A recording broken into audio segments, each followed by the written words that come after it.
It is still very early days with AI implementation, but what we are finding is that we got to a lot of pilots, and those pilots got to a certain point, maybe 50-60% very quickly, but then moving them from that to 80-90% has been very tough. And generally, the impact or the ROI from these pilots has still been elusive. As we end 2025, I think there is a reality check, and while look, there is no doubt, that AI is an overwhelming and extraordinary force for change. I think there is more recognition, more of a realization that it's not that easy, and there is a lot to be done before we realize true ROI from AI. We need to recognize that AI is quite different from digital. Yeah, in many ways, we see AI as a continuation of digital transformation. But what's different is that digital was about taking the existing way of doing business and converting that from physical to digital. Now, the dimensions of digital and AI may look similar: personalization, automation, innovation, and new business models. But the magnitude of change that is possible through AI on these dimensions is dramatically different. So it is not about solving for today, or actually it's about yesterday, but creating the future. And that's the bit I don't see happening enough. And I think that's what is really what I want to recommend, that we are caught in an incrementalism trap, and we need to break out of that. Instead of trying to modernize what exists today, we have to reinvent. That's a very, very different thought process. The biggest manifestation of this is that most of the AI use cases today are about internal efficiency or internal operations, automation, and you're not going to make a earth-shattering, that's very necessary. We have to realize that, but you are not going to realize earth-shattering value from that. And there is a need to shift a lot more to the customer. How do we change things for the customer? How do we use AI to drive growth, revenue growth?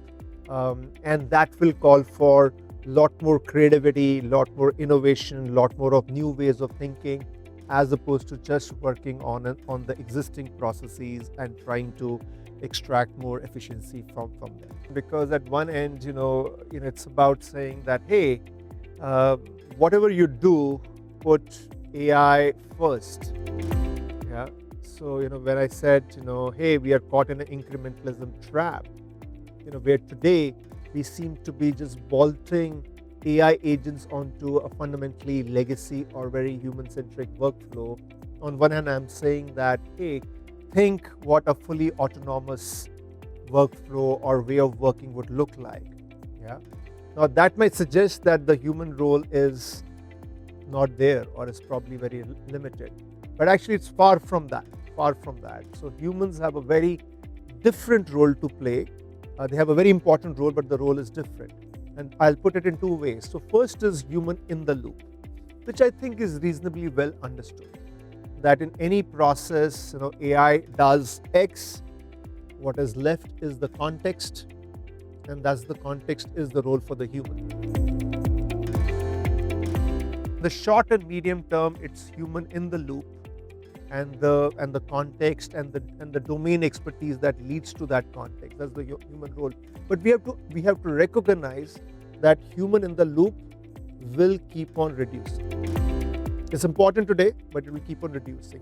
What I want to submit is human above the loop. It is not about the existing process. It is not about what we are doing today. It is about something new to be created. And that's a new business. That's a new product. That's a completely new proposition. That's the fundamental opportunity. So what exists today, almost certainly AI will do it better than humans going forward. That may not be the case today. There are many operational issues, but going forward, AI will do better. So what will be sustainable for humans is to create the new. That is the human. That is going to be the human edge, the human above the law. I've just released my third book. It's called Human Edge in the AI Age, and that's really what I focus on. That what is the human edge, and how do you get there? So the governing thought for me is that AI is becoming more human than humans, and in a strange way, as humans we are becoming narrower. The implication of that is pretty significant. That if we see over the next 15 years, 30 to 30, 35 to 50% of current jobs will go. So that's a big thing, that AI age is, like you can say, is the end of the era of jobs. But as we were discussing, every industry will also go through a disruption, offer new opportunities. So I also call it the age of the era of entrepreneurs. And that is the basic mindset shift from jobs to entrepreneurship. That is the key thing that as humans we need to focus on. And if you kind of anchor on that thought, to me, it is almost going back to the pioneering and adventurous instincts of the early man. I'm not suggesting that we're going to go back to caves, thankfully, but the world, the post-industrial revolution world over the last 200, 300 years that we have carefully constructed, I think will also unpack over the next 15, 20 years. And it's almost like a new world that needs to be created, new industries, new enterprises. And that's what, as humans, we have to prepare for. We have to leave the safe harbor of existing jobs and be a creator. And that's where, my call is, to rediscover that pioneering, adventurous, risk-taking instincts. This is going back to our core human DNA, which perhaps we have put too many layers of conservatism and risk management on top of it. And that's my third book. That's where I've created this framework I call the possible framework, which are really about 8 core human values that I believe we need to really focus on. Well, data is the input for AI. And there has been this explosion, almost unprecedented explosion in data over the last 5-6 years. 90% of the data of the world has got generated over the last 2 to 3 years. That's quite a remarkable thing. And that's what's led to the explosion of AI. I think the big thing that I see is that how do we move from insights to action? That today we are generating a lot of insights, but only a fraction of that is getting translated into action. And I think for both data and AI, that is over the next 12, 18, 24 months. That's the key thing. We spoke about it earlier as well. And the key gap there is really about context. And context requires specific domain understanding. Today, a lot of AI technology that you see is very horizontal. You have the GPUs, you have the LLMs, you have the data platforms. They're all horizontal. To really break through, from insights to action and get to that next level of specificity, it's the vertical expertise that will be really, really critical. And that's really where I see it going. I think by the time we are here next year at the AI Summit, we'll see that there will be a talk of a lot more vertical solutions. I think as a leader, it's very important how that you're helping choose the right spot for your business to operate in, because it's very difficult to fight mega trends. The best thing you can do is to flow with the mega trend as opposed to being this, standing upright in the face of strong winds. So that's a very important thing, and that requires a certain ability of cutting through the noise and seeing the signal that what are trends which are I like to catch trends which are solid long-term trends which will stay constant for 5-10 years, as opposed to capture just very short market opportunities.